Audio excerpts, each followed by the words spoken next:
Welcome all of the colleagues, students of the 12th class. I am going to tell you about a poem, An Elegy written in a country churchyard. ये Thomas Gray की कविता है।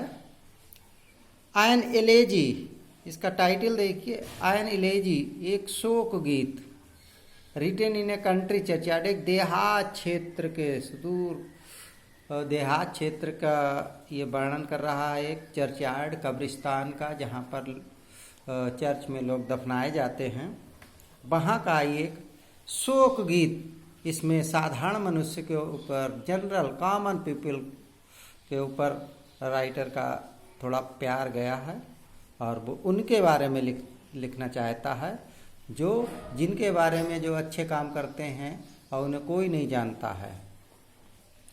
ये Thomas grey was the most learned poet. Thomas Gray जो थे बहुत ही विद्वान कवि थे। इनके पिता का नाम था sir Philip grey.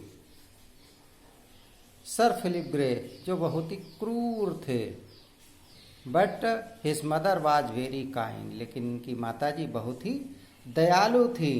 He was born on 26 December, जो 26 दिसंबर को इनका जन्म हुआ था, 1716 in London. He was educated at Eton and Cambridge.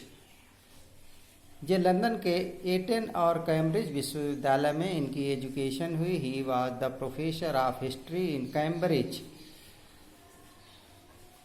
Cambridge में हिस्ट्री के प्रोफेसर नियुक्त हुए। His poems are full of melody, बहुत ही दुख भरी और मेलोडियस, बहुत ही सुरीली कविताएं हैं। विद मेलंकली, जिसमें दुख का भी वर्णन है, उदासीनता का भी। His poems are full of love, इनकी कविताएं भरी हुई हैं फॉर कॉमन पीपल, ये जनरल सामान्य लोगों पर ही लिखते हैं। He wrote many odes on spring, इन्होंने बहुत से कविताएं, ओट्स भी लिखे। The ward, the adversity, adversity बहुत ही अच्छी कविता है इनकी। He like music very much but he did not like mathematics, इन्हें म्यूजिक बहुत ही पसंद था लेकिन मैथमेटिक्स नहीं। इनकी ही डाइड ऑन 30 जुलाई 1771 और इनका देहावसान 1771 में हो गया। अब ये पोइम जो वर्तमान पोइम है, the elegy written in country churchyard, ये कुछ सामान्य लोगों के ऊपर लिखी गई है, आम लोगों के ऊपर जो ज़्यादा पढ़े लिखे भी नहीं थे, एक छोटे से गांव में रहते थे और गांव वालों की कहानी है, जो दिन भर काम करते थे अपने खेतों में और शाम को घर पर आते थे और खाना पीना खा के सो जाते थे। धीरे धीरे जो कुछ कर पाए अपने परिवार का पालन किया, फिर मर गए और चले गए। और इनकी कब्रें जो हैं एक चर्चयार्ड में बनी हुई हैं। वहीं पर कभी बैठा हुआ अकेला है और विलाप कर रहा है, उनके लिए कुछ गीत लिख रहा, उनकी याद कर रहा, उनको याद कर रहा है। और ये देखिए poem, first stanza, the curfew tolls. Curfew कहते हैं, पुराने ज़माने में इंग्लैंड में जब शाम हो जाती थी तो गिरजाघर की घंटी बोलती थी, चर्च की घंटी बोलती थी। इसका मतलब है सब लोग अपना काम छोड़ छाड़ के अपने घर पर आकर बत्तियां बुझाकर और बैठ जाते, मतलब काम सारा समाप्त कर देते थे, कोई काम नहीं कर सकता था, घर पर आ जाते थे। कर्फ्यू टॉल्स, कर्फ्यू यानी गिरजाघर की, टॉल्स माने बजती है, रिंग्स, द नेल, नेल माने एक घंटी, घंटा, of the parting day, parting day माने दिन बीत रहा है, यानी दिन समाप्त हो चुका है।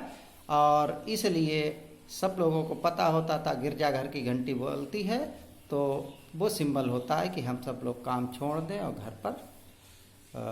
घर के अंदर चले जाएं। द लोइंग हार्ड, रंभाते हुए पशु, जानवरों का समूह। विंड, विंड माने हल्की हल्की हवा चल रही है। ओवर द ली, ली कहते हैं चरागाह, खेत के मैदानों के तरफ से जानवरों का झुंड अब धीरे धीरे अपने घर की तरफ आ रहा है। All the animals with their farmers and shepherds are returning to the home because the day is over. The ploughman homewards plods, किसान जो है, प्लाउमैन जो हल चलाने वाला है, किसान है, वो होमवार्ड घर की तरफ, फ्लड्स माने जाता है, गोज वेरी हैवी स्टेप्स, बहुत थके हुए, दिन भर के मेहनत से थका हुआ है और वो धीरे धीरे भारी कदमों से अपने घर की तरफ, वेरी वे, थका हुआ रास्ते में जा रहा है, अपने घर की तरफ जा रहा है। The farmer is going after hard work in the field, he is going to his home back with tiredness. I leaves the world to darkness and to me, कभी जो है अकेला चर्च में बैठा हुआ है और ये कहता है कि सारे लोग जा रहे हैं छोड़कर हमें, और मैं अंधकार, ये संसार धीरे धीरे अंधकार की तरफ बढ़ रहा है, यानी कि अंधेरा हो रहा है। To darkness and to me, कब्रिस्तान में लेखक भी, पोइट भी बैठा हुआ है और कहता है मुझे भी और इस सबको, संसार को अंधेरे में छोड़कर जा रहा है, यानी अंधेरा हो रहा है। It is growing dark, it is evening time. Beneath those rugged elms, beneath कहते हैं अंडर, दोज उन, रग्ड माने उबड़ खाबड़ रफ, एल्म्स कहते हैं देवदार के पेड़ों को। यू ट्रीज, सदाबहार पेड़ों की छाया में, यू कहते हैं ट्री, सदाबहार पेड़, उनकी छाया में, देवदार और सदाबहार की छाया के नीचे बैठा हुआ है कवि। और वहाँ पर वेयर हीप्स, जहाँ पर, हीप्स माने ढेर जैसे लगे हुए हैं, उभरे हुए चीजें हैं। टर्फ, हीप्स, टर्फ सूखी घास, इन मैनी, सूखी घास is has grown over the mouldering heap, जो कब्रें बनी हुई हैं, उभरी हुई हैं, मिट्टी का ढेर बना हुआ है, उन्हीं के ऊपर सूखी सूखी घास भी उगाई है और वो सूख चुकी है, जहाँ पर कवि बैठा हुआ है। In this way the poet is describing the Graves of the common man, each in his narrow cell forever let, he said, the poet says that each, हर कब्र में, each in his narrow cell, एक सकरी कोठरी में, एक cell में, forever let, हमेशा हमेशा के लिए सोया हुआ है। लेड माने हमेशा, चिर निद्रा में एक एक लोग इसमें सोया हुआ है, यानी हमेशा हमेशा के लिए। he will never wake up, he will never get up, चिर निद्रा में सो गए हैं।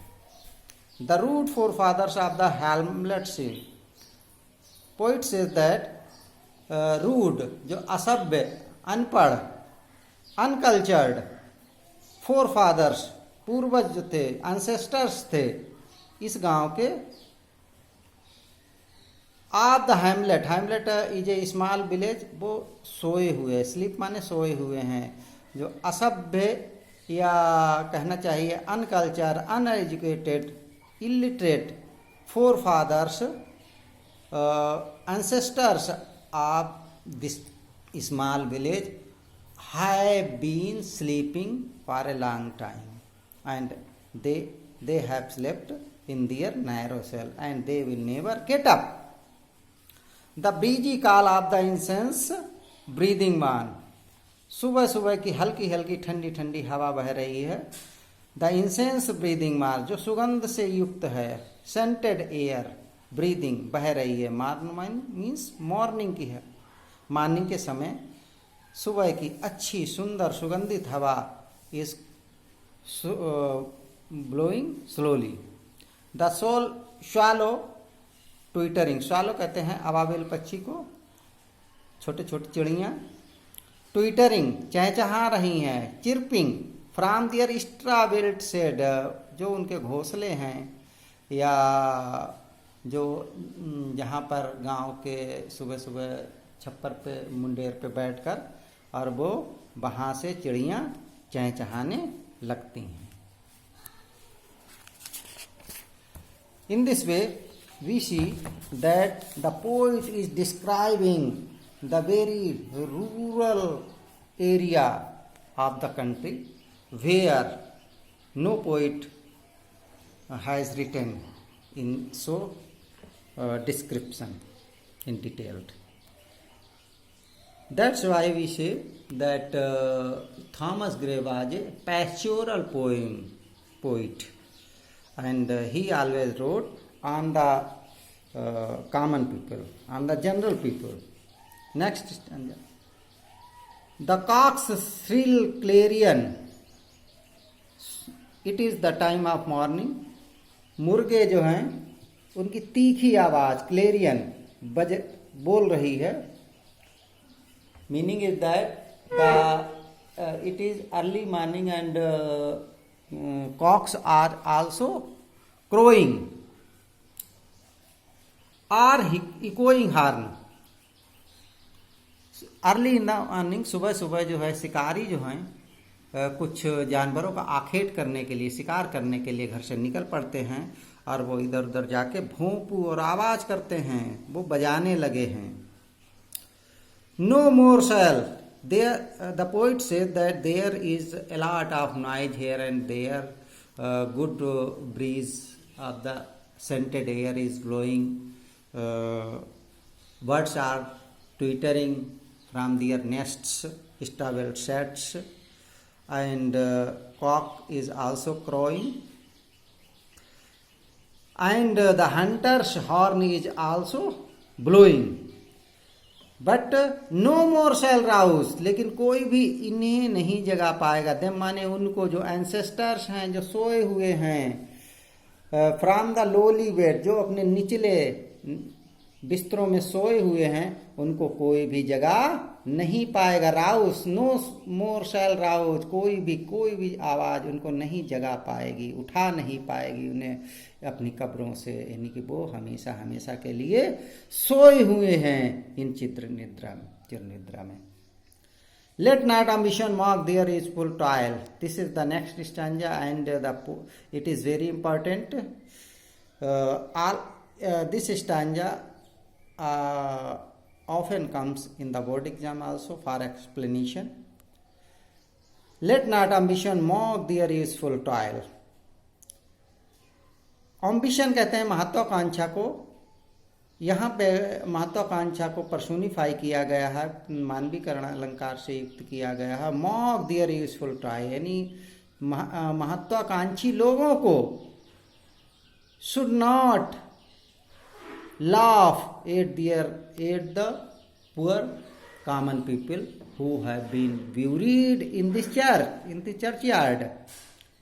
They have always done their useful toil कहते हैं वर्क को, जिन्होंने अपना जो काम था वो हमेशा किया है. Their homely joys, they enjoy their life with a simple way, in a family and destiny obscure. और they could not, destiny माने भाग्य, obscure माने छिपा रहा, कभी वो फेमस नहीं हो पाए. They could not get glory, they could not make fame in the society anywhere. तो उनका डेस्टिनी obscure रहा. They could not become famous and they enjoyed their family life, simple life. Nor grandeur here. Next line. The poet says that grandeur, शानदार लोग, शान शौकत वाले, here मैं उन्हें कभी ना सुनूं. The poet wants the grand people, powerful people and ambitious people. that they should not laugh hatefully, smiling hatefully on the lot of these common people. Disdainful smile से नहीं मुस्कुराएं. और किस पर ना मुस्कुराएं? The short and simple analysis of the poor. जो छोटे छोटे लोगों ने, गरीब लोगों ने, कॉमन फार्मर्स ने शार्ट हल्के फुल्के जो अपने रिकॉर्ड बना पाए हैं, सिंपल एनालिसिस, ज़्यादा कोई फेम नहीं गेन कर सके in life, of the poor. तो इन गरीबों के छोटे छोटे रिकॉर्डों पर, साधारण रिकॉर्डों पर, छोटी छोटी कहानियों पर ना हंसें, भले ही उन्होंने अपने ज़िंदगी में कुछ भी कर लिया हो, महान लोग. Next stanza is also important. The boast of हेराल्ड्री.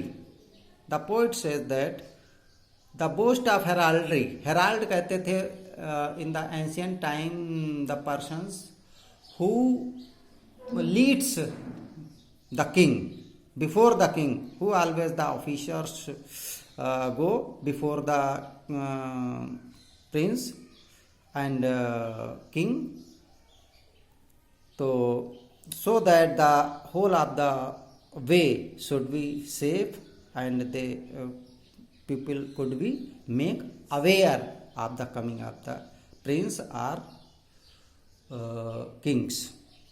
तो इसलिए उन्हें कहा जाता था हेराल्ड. जो आगे चलते थे अधिकारी, तो उन्हें हेराल्ड कहा जाता था. तो लोग कहते हैं उनका उस समय बहुत पावर होता था. तो ऐसे लोगों को अपनी हेराल्ड्री की शेखी नहीं बघारनी चाहिए, अपने को बहुत ही ज़्यादा प्राउड नहीं फील करना चाहिए. द पंप ऑफ पावर, और उन्हें अपनी शक्ति का प्रदर्शन भी नहीं करना चाहिए.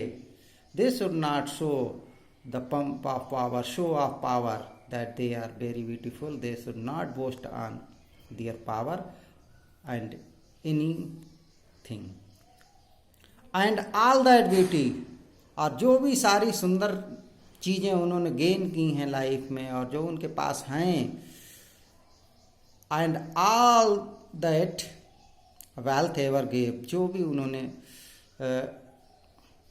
धन अर्जित किया है, वेल्थ अर्न की है, जो कमाई है उनके पास है, जो जिसके ऊपर वे फूल रहे हैं, प्राइड कर रहे हैं, शो कर रहे हैं, पावर का प्रदर्शन कर रहे हैं.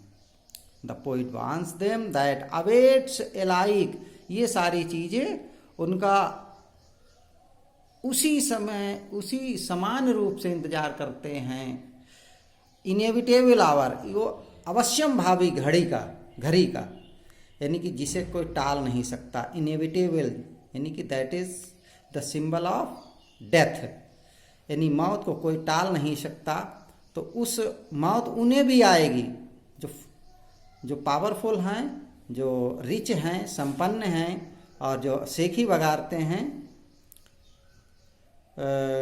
उन्हें भी इन छोटे लोगों पर शेखी नहीं बघारनी चाहिए, क्योंकि उन्हें भी एक अवश्यम भावी घड़ी का वो मौत उनका भी इंतजार कर रही है. वो समान रूप से सबके ऊपर आती है, सबको ले जाती है. इसलिए कवि कहता है द पाथ्स ऑफ ग्लोरी, जितने मार्ग हैं, जितने रास्ते हैं, बेज ऑफ ग्लोरी लीड, ले जाते हैं, बट टू द ग्रेव, केवल कब्रिस्तान की तरफ. अंत में मरना सबको है, चाहे आप कुछ भी कर लो, कुछ भी बना लो, अच्छी ग्रैंड अर्जित कर लो, लेकिन मरना आपको भी है. And you will be buried in the same Graves and you can not escape from death. So I hope you would have understood the poem well and learn it.